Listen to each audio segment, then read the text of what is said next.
আমার অনেক দিনের ইচ্ছে ছিল আমার বাগানে জারবেরা ফুলটা থাকবে, তাই জারবেরা ফুলটা কিনে নিয়ে এসেছি। আর এটা হলো গিয়ে একটা জিনিয়া, খুব সুন্দর দেখতে। আর এটা হলো গিয়ে বোতাম ফুল। আমি সাদা চেয়েছিলাম, সাদা পাইনি, তো বেগুনিটাই নিয়ে এসেছি। এটা গেজানিয়া। আর এটা কী ধরনের ফুল আপনারা কেউ কি জানেন? নার্সারির ভাই বললেন এটা নাকি একটা অন্য ভ্যারাইটির পিটুনিয়া, খুবই সুন্দর দেখতে। 3টা কালার ছিল, শুধুমাত্র এটা নিয়ে এসেছি। আর এই যে ক্রিসেন্থেমাম, চন্দ্রমল্লিকাগুলো আমার বাগানে এই রঙের ছিল না, এগুলো নিয়ে আসলাম। আর এটা হলো কি মালবা, শীতের ফুল, খুবই সুন্দর।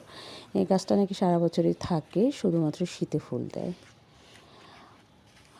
আজকে আমার জন্য একটা বিশেষ দিন, আজকে আমার জন্মদিন, তাই নিজেকেই নিজের গিফট দেয়া এগুলো।